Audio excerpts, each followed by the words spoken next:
प्यारे विद्यार्थियों, कैसे हैं आप सभी। उम्मीद है बहुत अच्छे होंगे। आज हम लोग प्रायोगिक भूगोल कक्षा 12वीं के दूसरे चैप्टर को लेकर के आप लोगों के बीच में हैं और दूसरे चैप्टर का नाम है आंकड़ों का प्रक्रमण। आंकड़ों के प्रक्रमण के बारे में मैंने आप लोगों को पहला चैप्टर जो पढ़ाया था उसमें मैंने बताया था कि आंकड़े, प्राथमिक आंकड़े और द्वितीयक आंकड़े, प्रकाशित स्रोत, अप्रकाशित स्रोत और प्रत्यक्ष रूप से जो है फील्ड में जाकर के हम जो आंकड़े एकत्रित करते हैं, चाहे वो वर्षा से संबंधित आंकड़े हों या किसी ऊंचाई दूरी संबंधी आंकड़े हों, किसी देश विदेश के आंकड़े हों, प्राप्तांक हों या जनगणना के आंकड़े हों, किसी भी प्रकार के आंकड़े हों। आंकड़े बहुत ही महत्वपूर्ण जो है विधा है। आंकड़े एकत्रित करने की अलग अलग विधियां हैं, तो हम लोग बात करेंगे। इसमें कई प्रकार के जो है ऐसे माप हैं, सूचक हैं, जैसे बहुलक है, माध्य है, माध्यिका है। तो इसमें जो है आंकड़ों के प्रक्रमण के बारे में हम लोग जानकारी करेंगे। देखिए, आप पिछले अध्याय में पढ़ चुके हैं कि आंकड़ों का संगठन प्रस्तुतिकरण हमें बोधगम्य बनाता है। बोध माने होता है जानकारी, तो जानकारी देने योग्य बनाता है आंकड़ों का संगठन और उसका प्रस्तुतिकरण।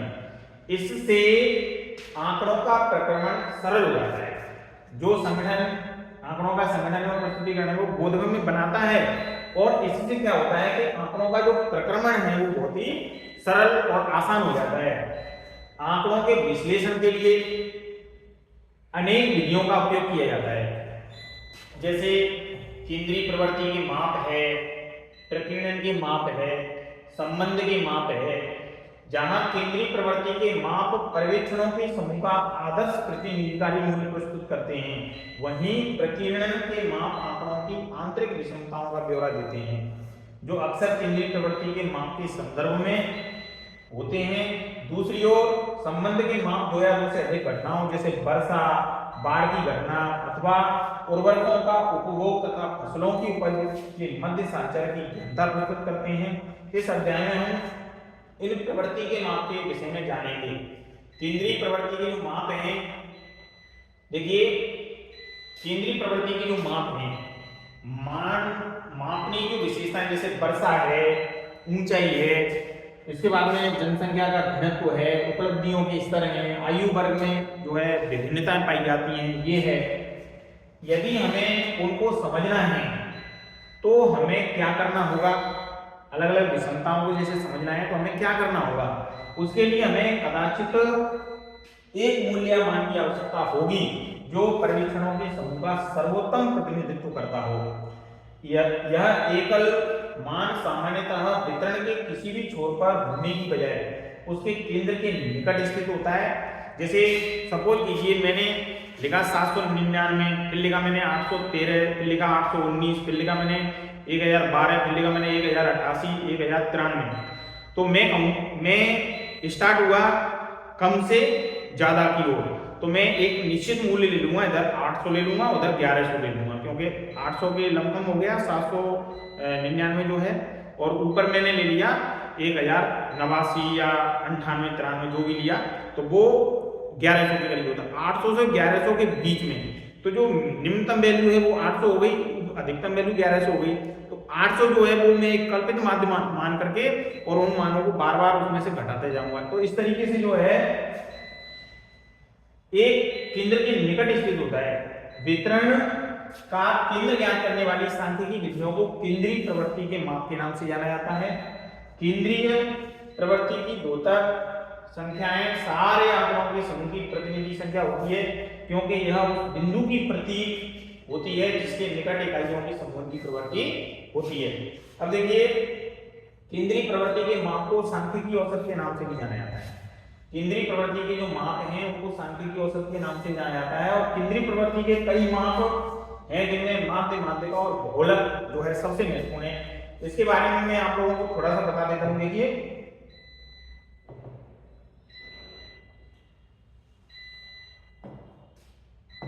जैसे मैंने लिखा यहां पे माध्य, एक लिखा मैंने माध्यिका और एक लिखा मैंने बहुलक। अब ये तीनों के तीनों जो हैं, माध्य है, माध्यिका है और बहुलक है। इनमें संबंध क्या होगा? तो देखिए इनका बहुत आसान संबंध है। बहुलक जो है, बहुलक, ये बहुलक है और माध्य है। अगर इन दोनों को जोड़ दिया जाए तो माध्यिका प्राप्त होती है। लेकिन इतना ही कहना पर्याप्त नहीं होगा, हमें क्या करना पड़ेगा कि यहाँ पे 2 लिखना पड़ेगा। यानी बहुलक में माध्यिका 2 गुना जोड़ने पर माध्यिका के 3 गुने के बराबर इनका मान आता है। तो आप लोग देख सकते हैं कि बहुलक जो है वो माध्य के 2 गुने और माध्यिका के 3 गुने के, माध्य का 2 गुना बहुलक में जोड़ने पर माध्यिका का 3 गुना निकलता है। ये इसका एक तरीके से कह सकते हैं संबंध है। क्या है? संबंध है। तो ये संबंध जो है ये निकल के आ रहा है। अब इसको हम थोड़ा सा अच्छी तरीके से लिखें तो हो जाएगा। देखिए बहुलक बराबर 3 माध्यिका माइनस 2 माध्य, मतलब 3 माध्यिका है तो 2 माध्य उधर जाएगा, माइनस हो जाएगा। तो एक बढ़िया जो है संबंध निकल के यहाँ पे आ रहा है कि बहुलक जो है वो माध्यिका के 3 गुने और माध्य के 2 गुने के अंतर के बराबर होता है। तो ये अपना एक संबंध हो गया माध्य, माध्यक और बहुलक का। तो इसको बड़े आसानी से हम लोग इस तरीके से समझ सकते हैं। अब देखिए माध्य क्या होता है? माध्य प्रेक्षणों का योग बटे प्रेक्षणों की संख्या, राशियों का योग बटे राशियों की संख्या, चरों का योग बटे चरों की संख्या, कई तरीके से जो है इसको हम परिभाषित करते हैं। माध्य को हम लोग x बार से रिप्रेजेंट करते हैं, माध्यिका को हम लोग कैपिटल M से रिप्रेजेंट करते हैं, बहुलक को हम लोग Z से रिप्रेजेंट करते हैं। सिग्मा यहाँ पर योग को रिप्रेजेंट करता है। योग का सिंबल जो होता है वो होता है सिग्मा। तो देखिए हम लोग आगे बढ़ेंगे इसमें।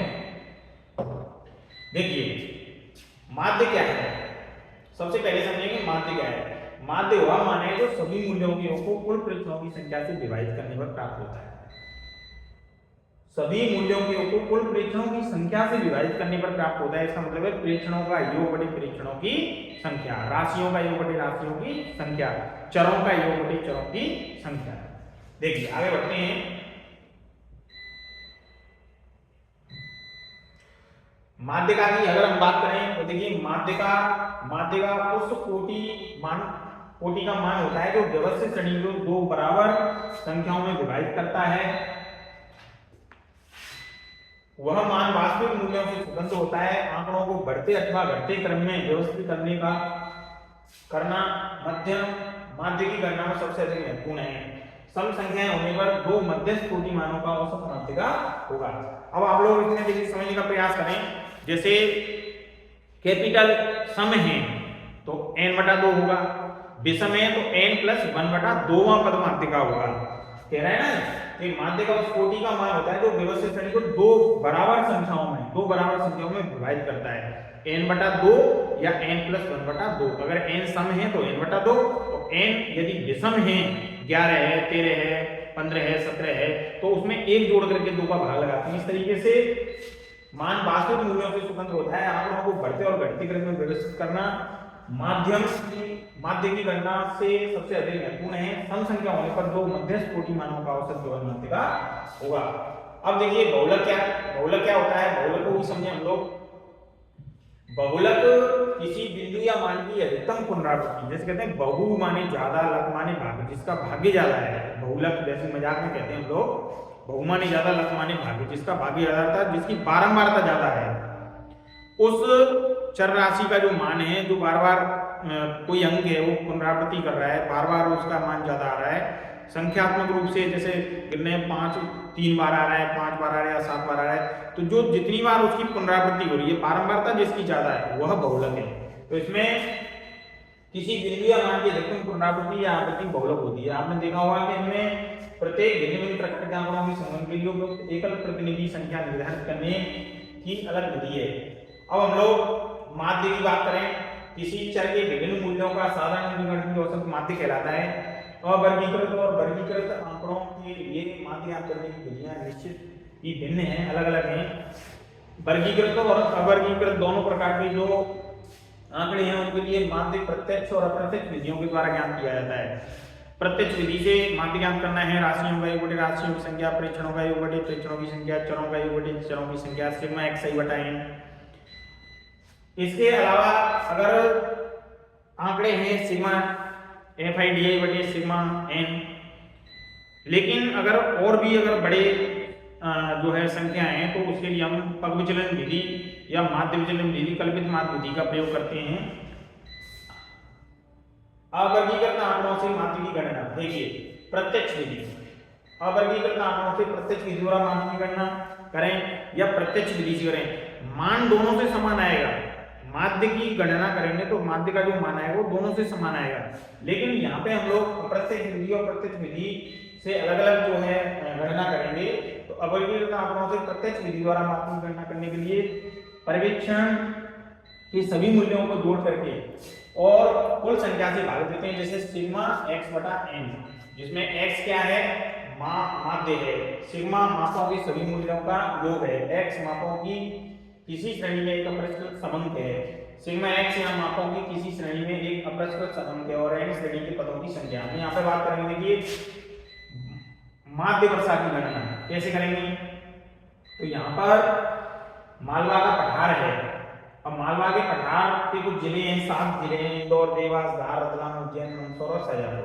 प्रत्यक्ष विधि द्वारा x का मान जो सामान्य वर्षा मिलीमीटर में दे रखी है 979 से 1083, 833, सबसे छोटा मान 825 है, तो 800 से और 1100 के बीच में हम लोग इसको ले सकते हैं। तो कल्पित माध्य विधि से हमने इसका मान मान लिया, कल्पित माध्य मान लिया 800। ये d कल्पित माध्य से विचलन है, तो इसमें से हम 800 घटाते जाएंगे, देखो अप्रत्यक्ष विधि से 800 इसमें से डिफरेंस निकालने के लिए, विचलन निकालने के लिए dx माइनस a, तो a का मान कल्पित माध्य 800 घटाएंगे, 979 में से 800 घटाया 179, 1083 में से 800 घटाया 283 से 833 में से 800 घटाया 33, इस तरीके से 977 में से 800 गया था 177, इनका टोटल कर लिया 884 आ गए। 1 2 3 4 5 6 7, इन सबका टोटल कर दिया 6484 आई। इसमें मैंने 7 का भाग लगाया, देखिए x बटा n निकालने के लिए कितना आया, इसमें 7 का भाग लगाया 126.2 आया। अब यहाँ पे दो बातें हैं, कल्पित माध्य विधि से सिंपली अगर हम लोग वैल्यू ज्ञात कर रहे हैं हम लोग तो ये निकल के आ रही है, और अगर कल्पित माध्य विधि से कर रहे हैं तो फिर ये आप लोग सोच रहे होंगे कि ये क्या है। देखिए सिग्मा a सिग्मा x बार बराबर होता है, x बार बराबर होता है a प्लस सिग्मा xi बटा n, तो a का मान 800 में 126.2 जोड़ेंगे तो यही आएगा यार निकल के। तो आप लोग देख सकते हैं इसमें कि वैल्यू वही आती है। देखिए आंकड़ों के लिए माध्य की गणना सिग्मा x बटा n 6484 बटा 7 यही आ रही है। इसी तरीके से अगर मैं बात कर रहा हूं, देखिए अप्रत्यक्ष विधि से मैं यदि मैं बात कर रहा हूं तो इसको कूट पद्धति भी कहते हैं। इसमें फॉर्मूला है, देखिए ये वाला a प्लस सिग्मा d बटा n, a घटाया हुआ स्थिरांक है, d स्थिरांक घटाए हुए मूल्यों का योग है, सिग्मा लगा हुआ है n उत्तरण में एकल प्रेक्षणों की संख्या है। अब देखिए इसमें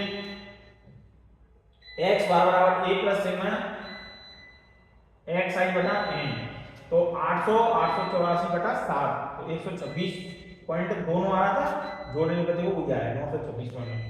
तो यहाँ यह ध्यान देने योग्य तथ्य है कि चाहे किसी भी विधि से माध्य की गणना की गई हो, उसका जो मान है वो कैसा आता है, समान आता है। तो प्यारे विद्यार्थियों, आप लोगों के लिए माध्य, माध्यिका और बहुलक से संबंधित जो प्रश्न हैं वो बहुत सारे प्रश्न लेकर के मैं आप लोगों के बीच में आ रहा हूँ। परीक्षा उपयोगी प्रश्न जो अक्सर कर बोर्ड में पूछे जाते हैं उन प्रश्नों का समावेश भी करने का पूरा प्रयास रहेगा। आप लोग हमसे जुड़े रहने के लिए चैनल को लाइक और सब्सक्राइब कर लें, जिससे आप लोगों को नोटिफिकेशन मिल सके और आप हर तरीके के इम्पोर्टेंट जो प्रश्न हैं उनका एक तरीके से पूरी की पूरी जानकारी आप लोगों के बीच में मैं शेयर कर सकूं, आप लोग उसको देख सकें, ज़्यादा से ज़्यादा विद्यार्थियों को लाभ पहुंचाना मेरा उद्देश्य है। आप सर्दी में जो ठंडी हवाएं चल रही हैं उससे बचे रहिए। आज समय था प्रतियोगी परीक्षा संस्कृत विभाग की समाप्त हो गई है, तो सोचा आप लोगों के लिए एक वीडियो बना करके मैं डालूं।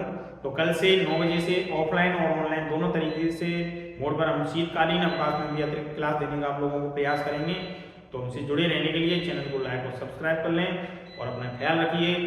ठंडी ठंडी हवाओं से गरम कपड़े पहने और अच्छा खाएं, अच्छा नींद लें और खूब पढ़ते रहें और बने रहिए हमारे साथ। जय हिंद, जय भारत।